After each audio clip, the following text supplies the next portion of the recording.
a time there was an old mother pig who had three little pigs and not enough food to feed them. So when they were old enough, she sent them out into the world to seek their fortunes. The first little pig was very lazy. He didn't want to work at all, and he built his house out of straw.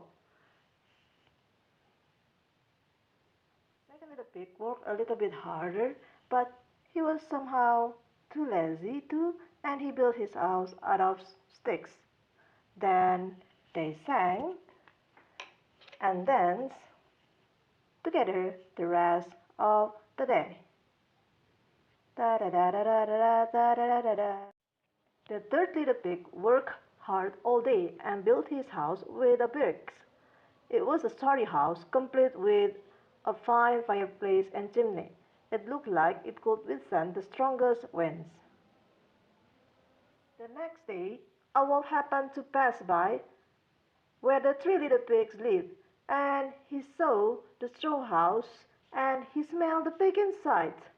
He thought the pig would make a mighty fine meal, and his mouth began to water. So he knocked on the door and said, little pig, let me in, let me in. But the little pig saw the wolf big paws through the keyhole. So he answered back, no, no, no, not by the hairs of my chinny chin chin. Then I'll huff, and I'll puff, and I'll blow your house down. So he huffed, and he puffed, and he blew the house down. The wolf opened his jaw very wide and beat down as hard as he could, but the first little pig escaped and ran away to hide to the second little pig. The wolf continued down the lane and passed by the second house made up of sticks. And he saw the house and he smelled the pigs inside, and his mouth began to water as he thought about the fine dinner they would make. So he knocked on the door and said, little pigs, let me in, let me in. But the little pigs saw the wolf's pointy ears through the keyhole, so they answered back, no, no, no, not by the hairs of our chinny chin chin.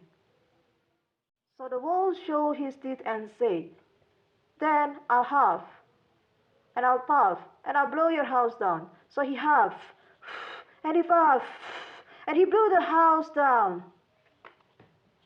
The wolf was greedy and tried to catch both pigs at once, but he was too greedy and got neither.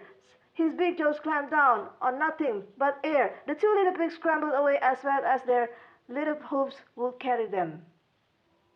The wolf chased them down the lane and almost caught them, but they made it to the brick's house and slammed the door closed before the wolf could catch them. Bang! The three little pigs were very frightened. They knew the wolf wanted to eat them, and that was very, very true. The wolf hadn't eaten all day, and he had worked up a large appetite chasing the pigs around, and now he could smell all three of them inside, and he knew that the three little pigs would have a lovely feast. The wolf knocked on the door and said, little pig, let me in, let me in. But the little pig saw the wolf's narrow eyes through the keyhole, so they answered back, no, no, no, no, not by the hairs of our chinny chin chin. So the wolf showed his teeth and said, then I'll huff, and I'll puff, and I'll blow your house down. Well, he huffed and puffed. He puffed and huffed. And he huffed, and he puffed. But he could not blow the house down. At last, he was out of breath, and he couldn't huff, and he couldn't puff anymore, so he stopped to rest and thought a bit. But that was too much. The wolf danced about with rage and swore he would come down the chimney and eat up the little pigs for his supper. But while he was climbing on the roof, the little pig made up a blazing fire and put on a big pot full of water to boil. Then, just as the wolf was coming down the chimney, the little pig pulled off the lid and ploop! In fell the wolf into the scalding water. Ah! So the little piggy put on the cover again, boiled the wolf up, and the three little pigs ate him for supper. The three little pigs lived happily ever after, and they danced together. La la la la la la la la la la la.